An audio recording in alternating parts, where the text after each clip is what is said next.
Hey, good afternoon to you. 406 here, News Talk 105.9 WMAL, where we're making sense of the news.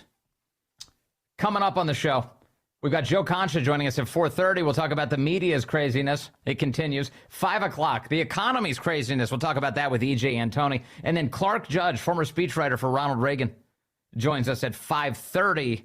We'll examine last night's State of the Union address. And you can join us at 888-630-9625, 888-630-WMAL. I've got Mike calling in from Washington, D.C. He's on line 2. Mike, good afternoon. You're on the Vince Coglianese Show. Hello, sir. Good show. Great show so far, Vince. But you know what? I kind of agree with you during the State of the Union address. It seemed like it was just a campaign speech for Biden to attack Trump. It had nothing to do about healing the people or trying to get things done. And Martha Taylor Gray, my Lord, she stole the show. When she approached Trump with that mega hat on, I laughed so damn hard I fell out of my chair. Yeah, when she approached Biden, you mean? When you said Trump. Yeah, when she walked up to Biden as he was coming down the aisle. Sorry, I mean Biden. You're right about that. Biden is so forgettable, I can't even remember him half the time. But anyway, the Republican response, a lot of people feel that Trump should have gave a response. And yes. To be fucking honest, no, I disagree with that. Do you know who I feel that should have gave a response? Who? His wife, Ivana Trump. That would have shocked the world. Now, she would have gave the response and called Joe Biden out as the joke and hypocrite as as their party is for being anti-heterosexual, and the only time they give a damn about women's rights in this country when it comes towards abortion, and their party can't even tell you what a woman is. That makes it even more hypocritical. Mike, I hate to do this to you again, but you said Ivana Trump. I think you meant Melania Trump. Ivana has passed away. Thank you for correcting me, man. I got so much on my mind right now. Forgive me. When I talk fast, I got a lot on my mind right now. I bet you do, Mike. It sounds like it. Now, here's the thing. Now, history could have been made last night if she also would have called out Joe Biden's wife and debate her for the first ever First Ladies debate. Women's History Month. This has never happened before. It would shock every debate record that you haven't seen. And the only thing she got to do is keep calling them out that their party is the one that's anti-women. They can't even tell you what a woman is. They're allowing boys who identify as girls to go into the bathrooms to put your daughters at risk. And my husband they're letting women get killed by illegal immigrants.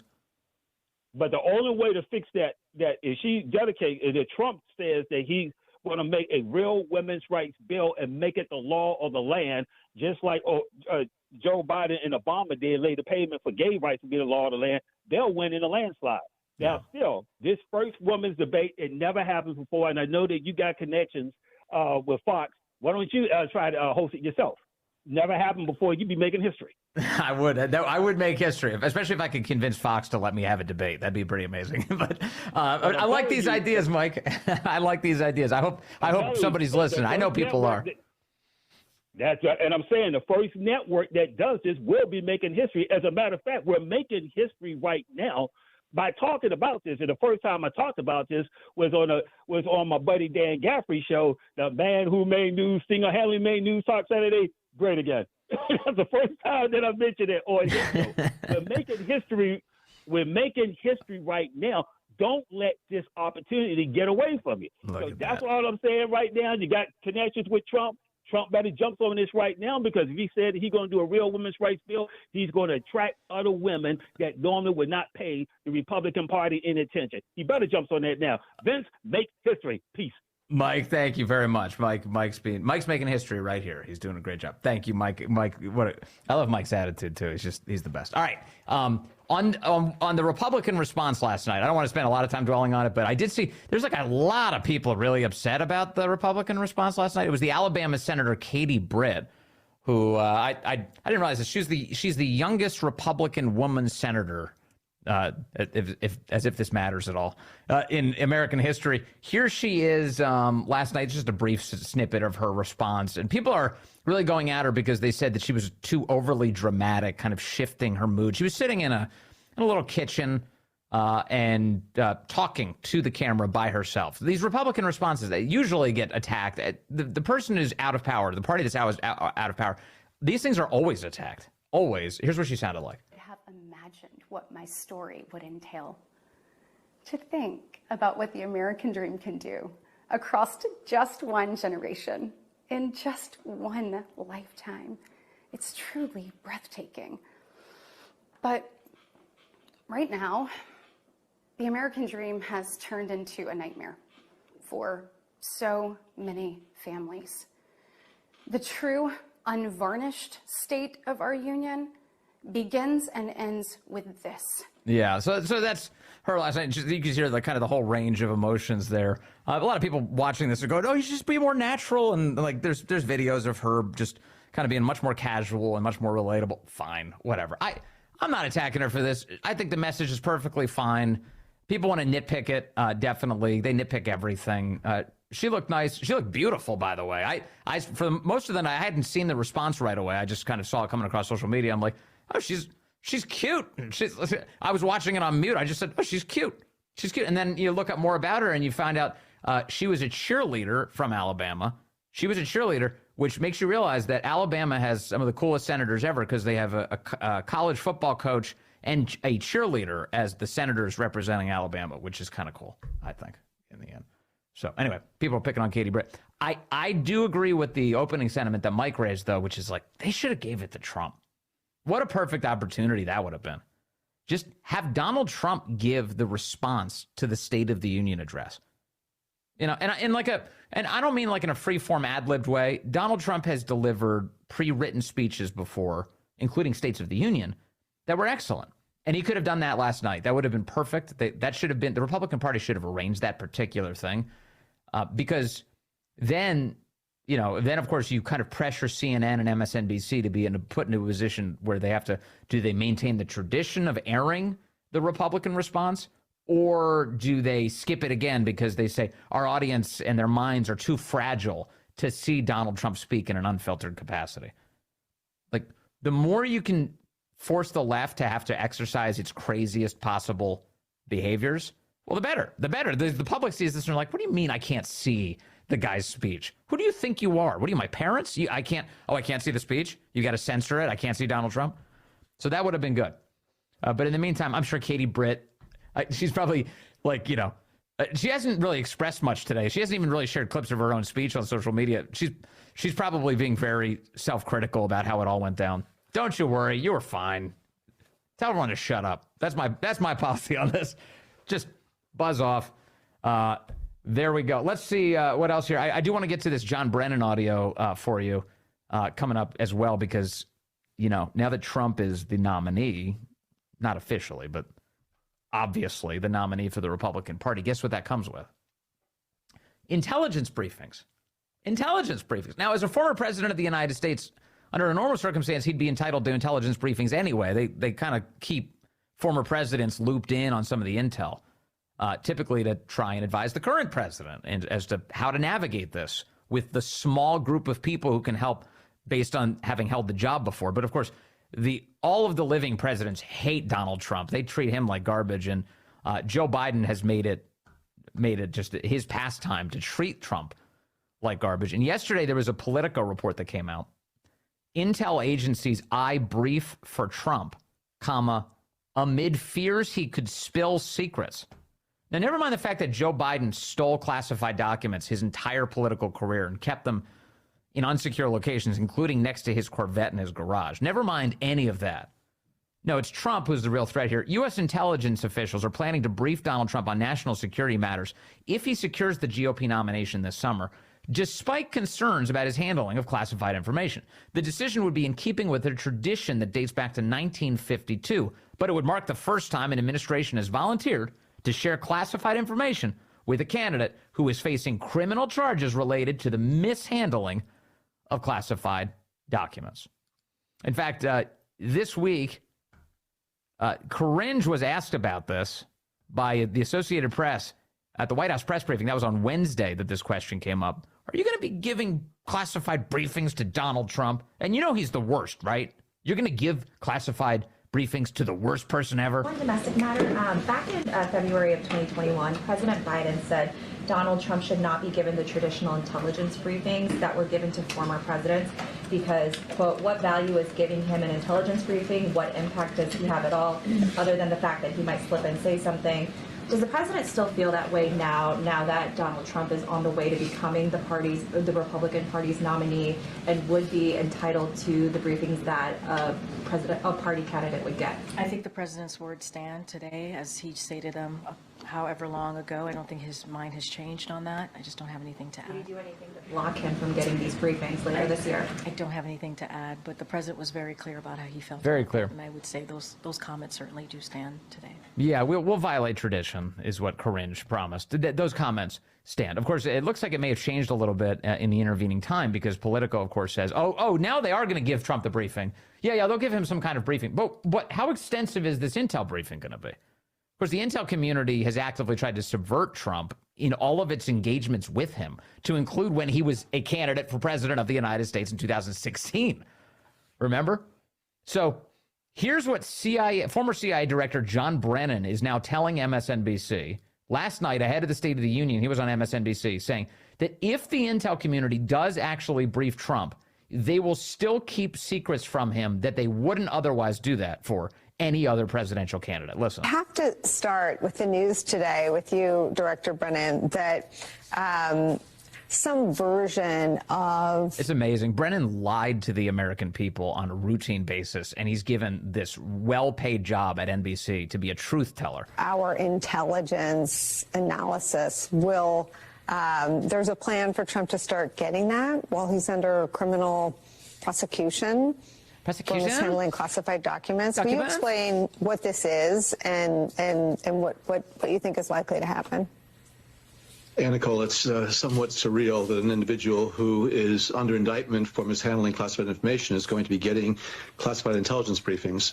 But this guy's the former CIA director. He's not even aware of the principles of innocent until proven guilty. He's not aware of any of the standards of Western justice. Traditionally is provided to the candidates for president. And he hates democracy. He hates the idea that the American people are empowering Donald Trump to be in this position. But this traditionally is provided to the candidates for president by the sitting president. And so therefore, I think it makes sense for the Biden administration to offer that to Donald Trump. Now, I'm pretty certain that my former intelligence colleagues will provide briefings that are not going to do any type of damage to sources and methods in terms of providing information to Donald Trump that he could misuse. Yeah, they're going to give him half of the story, says John Brennan. They're actually going to withhold information from him that they should otherwise give him. But they will provide analytic overviews and briefings about some of the world's hotspots. Letting Donald Trump know what the assessments are at this point. So I think it's going to be analysis that will be devoid of the sources and methods, the sensitive things that we are most concerned about, the types of things that were in all those documents that he had in the bathroom and other areas in Mar-a-Lago. But I do think it makes sense. Now, it's a question about whether or not Donald Trump... Hillary Clinton is the one who kept classified information in the bathroom. That was on her servers in the bathroom in Chappaqua. Will accept the briefings, and I'm sure that if he does accept them, he probably will disparage them as he has disparaged U.S. intelligence officers as well as U.S. intelligence itself for so long, over so many years. Sure. Well-earned disparagement by the intel community, and especially people like you who, for instance, spied on the United States Senate and then lied to their faces about it. This is John Brennan, the burning bush, this guy over on MSNBC. So what are these briefings even going to be then? If they're as corrupt as John Brennan is promising they're going to be. The intel community is just going to tell Trump how to think, but not why to think anything. You just have to support the war in Ukraine. Shut up. Nothing else. You know what I mean? Those are the intel briefings. What if Trump's like, hey, who blew up Nord Stream? What are they going to say to him? What are they going to say to him? It was Putin. Putin blew up Nord Stream. Yeah. Okay. So John Brennan is up to his old tricks again, and there he is on NBC just saying it out loud as they once again plan to openly are meddling in the election. They're meddling with the presidential candidate.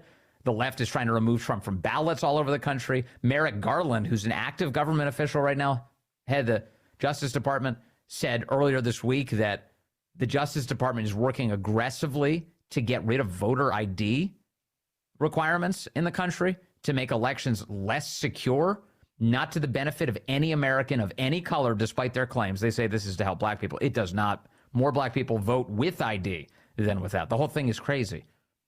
When they added a voter ID requirement in Georgia, black turnout went up.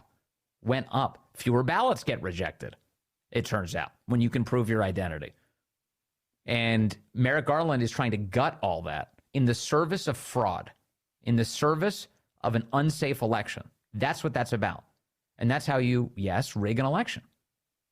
Whether it's through fraud, whether it's through information manipulation and censorship, or it's removing a guy's name from the ballot, it's literally ballot rigging.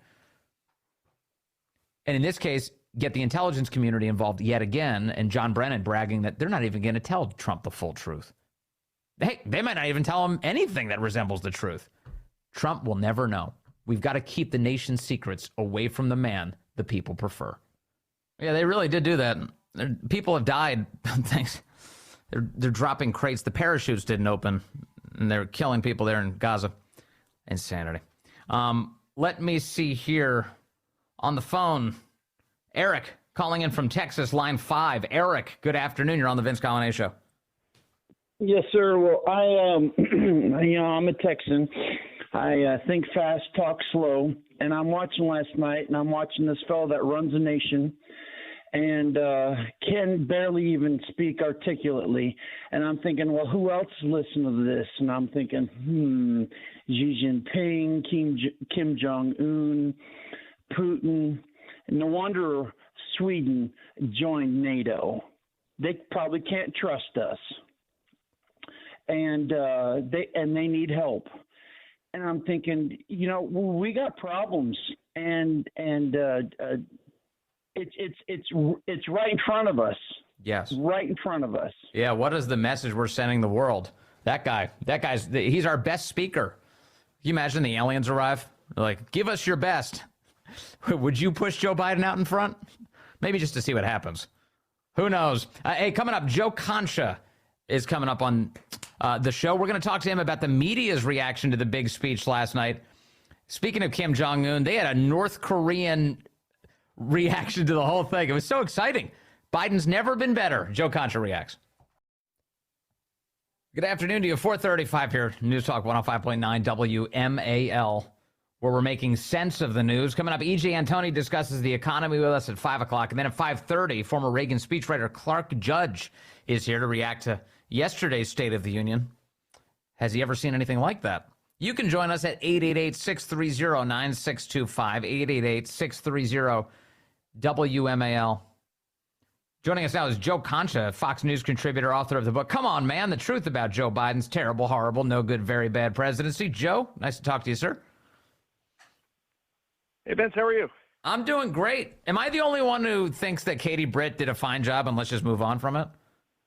Look, that's a national stage. It's a very difficult thing to do to get the response, because you go from a guy who has a big cheering section in that chamber and all the classic elements to it to you're in a kitchen, right? And there's no reaction to what you're saying. So she could have been a little less performant.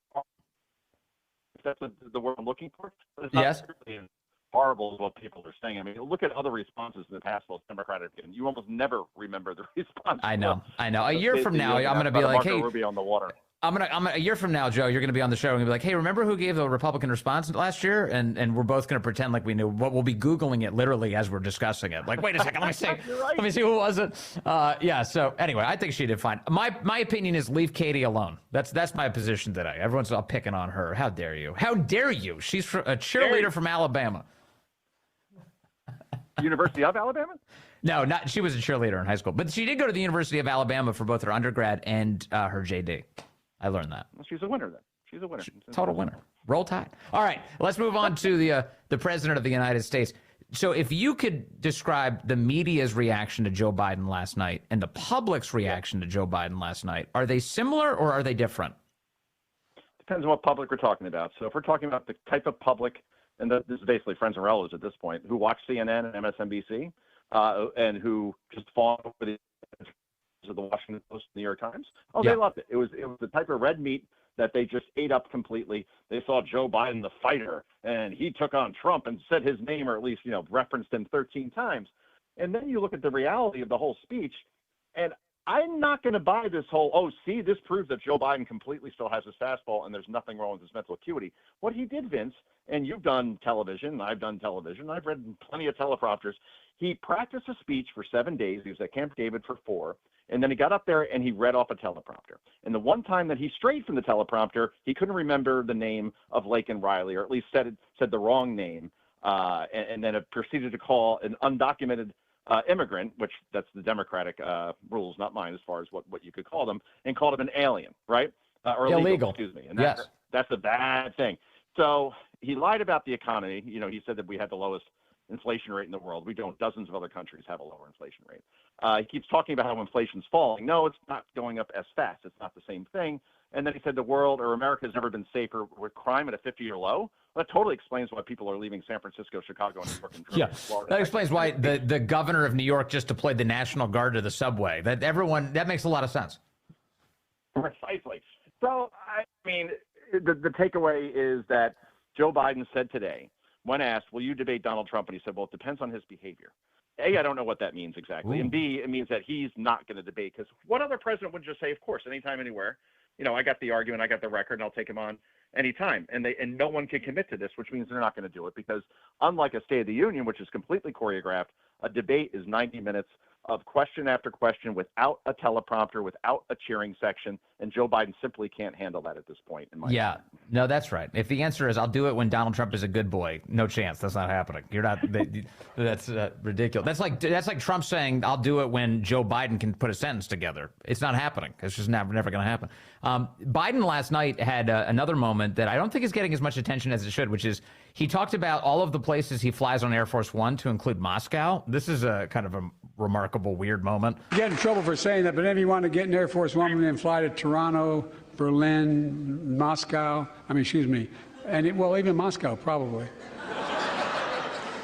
Was he just starting to list off places his family made money from? Nope. Can you hear me? Yeah. There, go Joe? ahead, sorry. Yeah, I was just saying, was he just listing off places his family made money from? He talked about flying to Moscow. Yeah, I mean, it's like when he's flown 800,000 miles with President Xi. It's the same thing. I guess that was an off-prompter moment. So what can we say, Vince? I mean, this is something that won't move the needle one bit, because when was the last time you quoted a past State of the Union address? It's forgotten in a day because it's that choreographed, and therefore it loses its authenticity and its impact.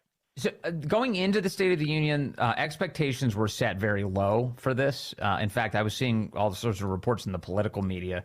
The Democrats were sweating bullets here. They were just hoping he can make it through the speech. So if you set expectations that low, just ending the speech is a big success. Yeah, that's the thing. And I said before the speech, he'll do fine, because, again, he just has to read. And last year, same thing. People were like, oh, he's going to screw it up. And then he did fine. And then we saw the same headlines saying how great it was. And then American people still said, no, I don't think he's okay. ABC News poll that came out 2 weeks ago, 9 in 10 basically Americans don't think he has the mental acuity for the job.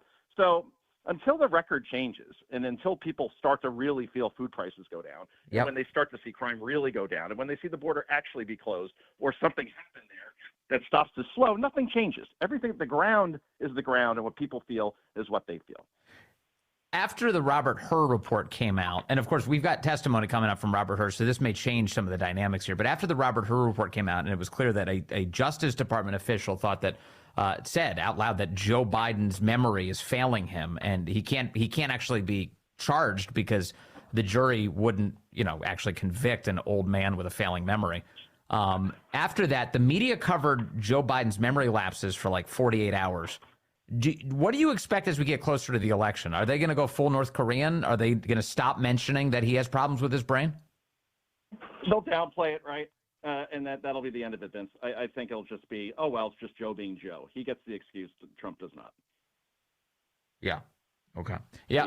Anyway, I Vince, think you're right. I hate to do this to you in the middle of an interview because this is horrible, but I'm being called to do something else like right now.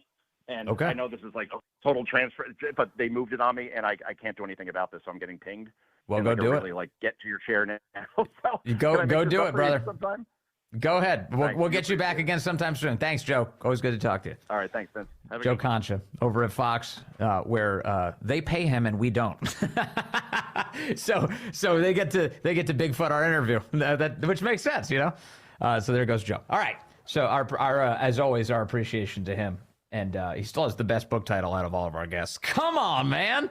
I love saying that book title. All right. Yeah, so more to my point, this Robert Hur thing, Robert Hur is going to testify soon. And I do think it'll be interesting what happens there. He testifies before Congress because Democrats are going to turn this into a how dare you, right? You can see it coming, can't you, Corey? It's going to be how dare you say that Biden forgot his own son's death. He forgot when he died.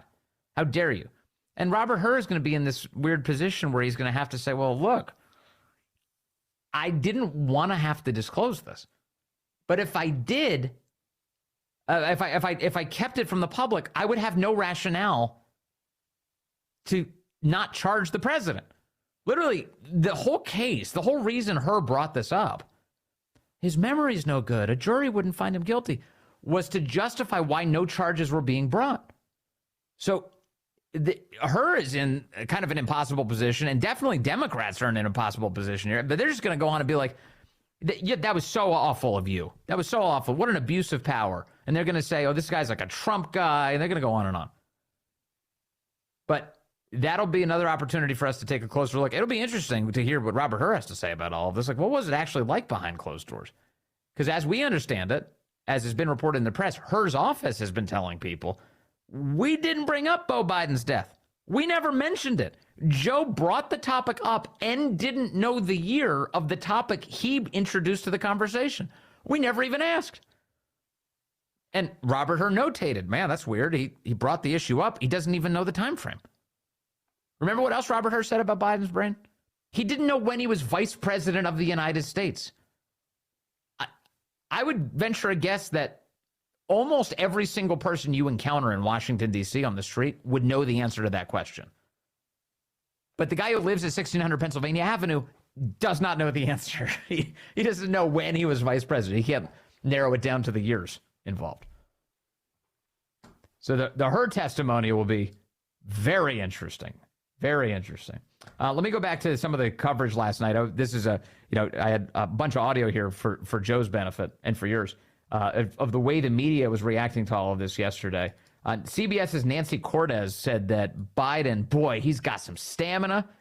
He's got some fire right there in that old belly of his. This seemed to me to be a speech designed first and foremost to show that Joe Biden has the stamina and the fire in the belly to go another 4 years. This would be like if Karinge could speak English. That's what she would say.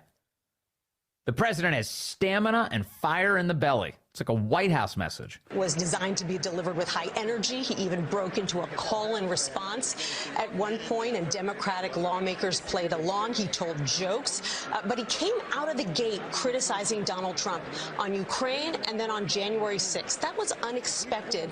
He accused him of unleashing chaos when it comes to reproduction. At this point, no, it's not unexpected at all. Not unexpected. It's totally expected. It's par for the course. Biden's entire electoral strategy is to demonize Trump. That's it. That's the whole thing. Rights of pandering to Vladimir Putin.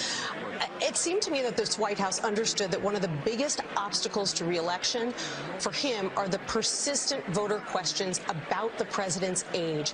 And the White House set out to try to address those questions with a speech in which he ad-libbed about everything from taxes to Snickers. Wow. Did you notice Biden started slipping more and more as the speech went on?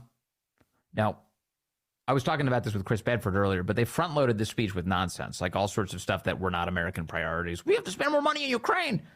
Yeah, good. More like, honestly, they just keep dumping money into Ukraine and getting more Ukrainians killed, and they tell us in the end it's going to be great.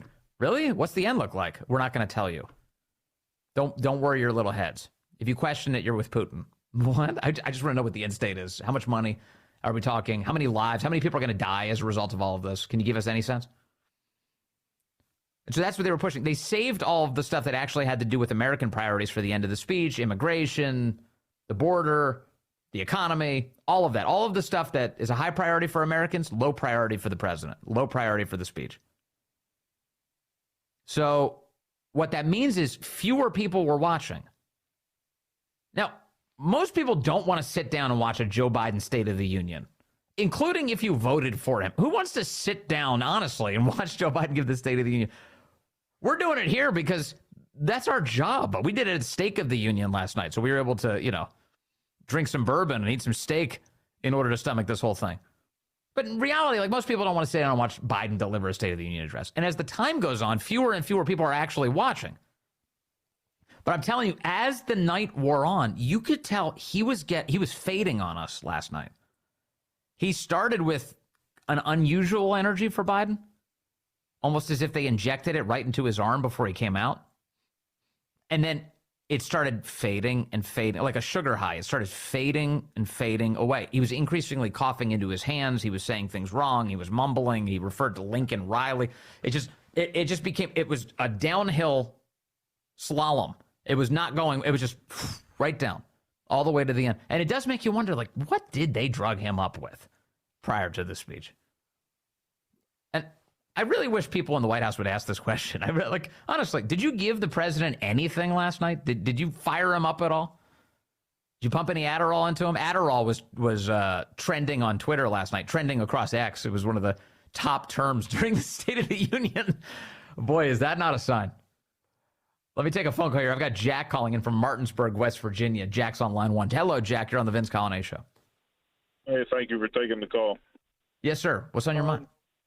Hey, I drive a truck for a living, and I stream your old show pretty much from 9 o'clock. I listen to Chris and Dan and then yourself until I get home. Thank you. Today on Dan's show, they played a little segment of his State of the Union speech, and they went to last year's, and then they went to the year before's, and they were overlapping the talking points and the promises that he was making, and they were about, I would say 95% or more, the exact same wordage from one year to the next to the next. So he's had the exact same promises and the exact same little speech for 3 straight years. So he's like plagiarizing himself. Well, that's par for the course. Biden, of course, famously got run out of the presidential race in the late 80s for plagiarizing a British politician, Neil Kinnock. He stole his work, and then people noticed. The media actually covered that at the time. But that's interesting. So, in other words, he's doing some self-plagiarism, or at least stealing the work that the people who wrote it for him have done year after year after year. And that could include, of course, the historian John Meacham, who writes a lot of these speeches. They just keep repeating the same thing. It is weird, though, Jack, because when you hear that, what that means is that he's making the same promises over and over because he's not actually fulfilling them. Absolutely. That was what I was going to say. He just shows that he's done absolutely nothing promised or positive in 3 years. I promise at some point this economy is going to be great. You've been saying that for a long time. It's not great, actually. Jack, thank you. It was smart point, courtesy of the smart shows right here on WMAL. Grateful for all those guys, too. For people that have known Joe Biden, I've known him a long time. The Brzezinskis have known him for like 50 years.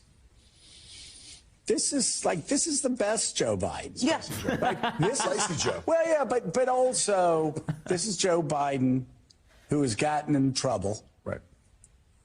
For talking too much, for saying the wrong thing at the wrong time, for telling one too many jokes, Lincoln Riley, for getting angry one too many times, for exaggerating. Like this is a Joe Biden that, and as an old man myself, that after a while you get the rough edges do get rounded off by age. So we don't have to talk about grandparents. Oh, he's so sweet now. And parents. We can just talk about Joe Biden past, Joe Biden now. And I can tell you, I've talked to Joe Biden in private for decades. This is the best Joe Biden. This is the best he's ever going to be. Which I don't know. Is that a good compliment? That sounds weird. That's a kind of a backhanded compliment. He's not getting any better than this, folks. That's the absolute best he will ever be. That performance last night, according to Joe Scarborough. Did you hear what Jerry Nadler said to Joe Biden as he walked up to him last night right after the speech? Nobody's going to talk about cognitive development now. You were on fire. Yeah, Jerry Nadler walked up to Biden and he goes, "Nobody's going to talk about cognitive impairment now," he said. And Joe goes, "Sometimes I wish I was cognitively impaired." I hate to tell you, Mr. President, your wish has been fulfilled. Hey, coming up on this show, we're going to talk to former speechwriter for the president, Ronald Reagan. Clark Judge is with us at 5:30. We've got a lot to get into with him and so much more here on WMAL.